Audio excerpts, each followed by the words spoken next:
ఇక్కడ కొంచెం సందేశం తలకిందులుగా అంటే గమనించండి. విషయం ఏమంటే దేవుడు కొందరిని అపోస్తులుగాను, మరికొందరిని ప్రవక్తలుగాను, మరికొందరిని బోధకులుగాను, కాపరులుగాను, పెద్దలుగాను నియమించను అంటుంది లేఖనం. ఇదే సత్యం, సత్యమైన ఉపదేశం. మనకోసరమే అక్కడ ప్రతి మాట శ్రద్ధగా గమనించాలి. ప్రకటన గ్రంథము 1వ అధ్యాయంలో ప్రభువైన యేసు యోహానుకు దర్శనమిచ్చినప్పుడు ఆయన 7 సంఘముల మధ్య ఆసీనుడై ఉన్నట్లు లేఖనం సాక్షిస్తూ ఉంది. ఆ ప్రకారమే భూమి 7 భాగాలుగా విభాగింపబడి ఉంది. 7 భాగాలలో ప్రజలు ఉన్నారు. 7 భాగాలలో క్రీస్తు సంఘం ఉంది, కట్టబడుతుందనే అర్థం.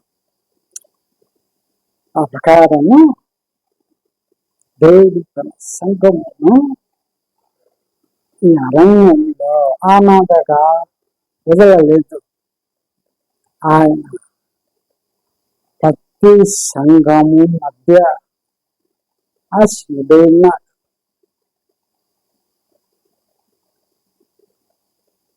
ప్రతి సంఘము మధ్య ఆయన సంచరిస్తూ ఉన్నాడు.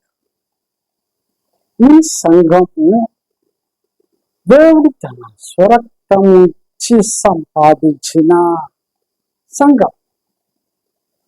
ఈ పరిశుద్ధమైన సంఘమును కాయుటకు, పాలించుటకు, నడిపించుటకు ఆయన కొందరిని అపోస్తలుగాను, కొందరిని ప్రవక్తలుగాను, కొందరి కాపరులుగాను, పెద్దలుగాను, స్వార్థికులుగాను నియమించెను అంటుంది లెక్కన. ప్రేమైనటువంటి వారులారా, మరి ఈనాడు జరుగుతున్నది చాలా మంది మన ప్రియతమ నాయకులు తమ పేర్లు చెప్పుకుంటూ reverend, most reverend, right reverend, bishop లాంటివి పెట్టుకున్నారు. ఇది దేవుడు చెప్పాలి, లేఖనాలు ఎక్కడ వ్రాయబడలేదు. సరేనా? దేవుని సత్య వాక్య ప్రకారం అపోస్తులుడు, నేను ప్రవక్తను అని చెప్పుకునేందుకు అడ్డంపడతారు. ఈ యువ సేవకుడు తాను మొదటిలో ఈ విషయంలో చాలా ఆలోచించి బాధపడి ఉండొచ్చు. ఈనాడు క్రైస్తవులుగా చలామణైన మన పెద్దలు ఇలాగా అపోస్తులుడు, ప్రవక్త అని పేర్లు పెట్టుకుంటారే బోధకులు, వారిని దూషించడం, హింసించడం జరుగుతుంది. అందువలన ఈ యువ సేవకులు అడ్డంపడుతుంది. మనస్సుకు పెద్ద గాయమే. ఆ నీతిమంతుడు గాయపరచబడ్డాడు.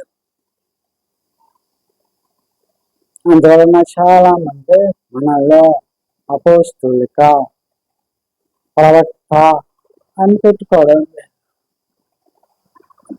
విషయం కాబోధించాల్సి ఉంటే దాని మరో సమయమే అవసరం. ప్రస్తుతానికి మనం వినాల్సిన సత్యం అపోస్తులు అంటే భూలోకంలో క్రీస్తు సంఘం స్థాపిస్తూ ప్రవక్తలు అందులో దేవుని మర్మాలను బోధిస్తూ సంఘాన్ని సర్వ సత్యములోనికి నడిపిస్తారు. సేవకులు ఇంకా స్వార్థ ప్రకటిస్తూ రోగుల కొరకు ప్రార్థిస్తూ గ్రామాల్లో పట్టణాలలో సభలు నిర్వహిస్తారు. స్వార్థ ప్రకటిస్తూ సంచారం చేస్తూ ఉంటారు.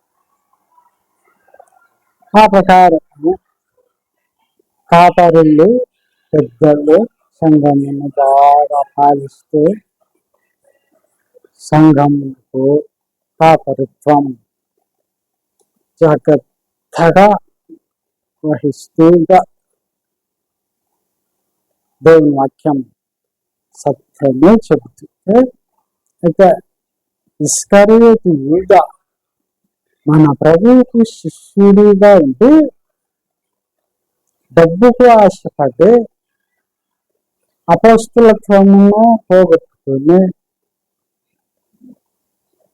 తప్పిపోయాడు.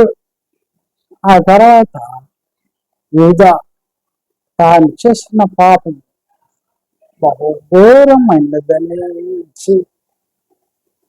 తాను బ్రతుకుట కాదు,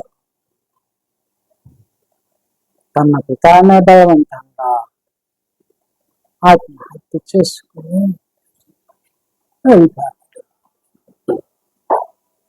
ఆ ప్రకారం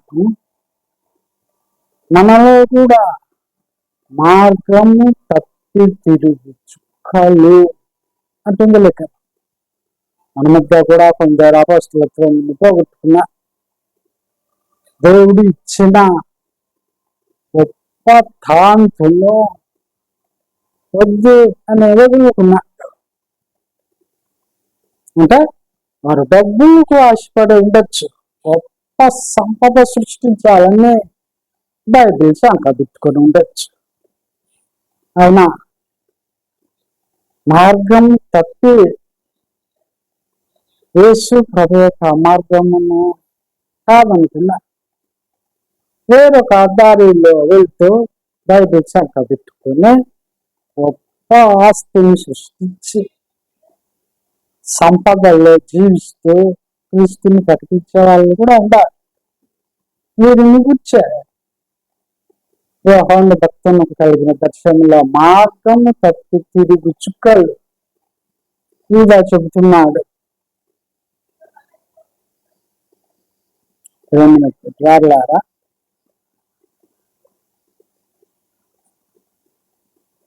యేసు ప్రభు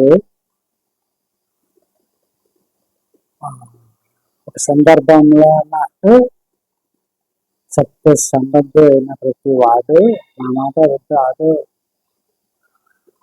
తప్పు తన బిడ్డలను ఆయన కాపు కాస్తారు, రక్షిస్తారు. ఆ ప్రకారం సత్యమును నమ్మక దుర్నీతి ఎందు అభిలాష గలవారు సత్యమును దూషించి అపొస్తలత్వమును పోగొట్టుకొని నాశనమైపోతాం. ఈ విషయంలో జాగ్రత్తగా ఉందాం. సత్యము మనం స్వతంత్రులనుగా చేయునుగాక. ఆమేన్. ప్రార్థన చేసుకుందాం. కృపా కనికరము గల ఆకాశము తండ్రి, కృతజ్ఞత చెల్లించుట వాక్యమున్న వారిని జ్ఞాపకం చేసుకుంటాం. వాక్యం మనకు అందులో పరిశోధన జరిగించి సత్యాన్ని గ్రహించు బిడ్డలను కాపాడు. అన్ని విషయాలలో కాపాడంటే అన్ని విషయాలలో శ్రీక్రీస్తు నామం బట్టి నాలుకొచ్చున్నాము. ఆమేన్. ప్రభువుని దీవించండి.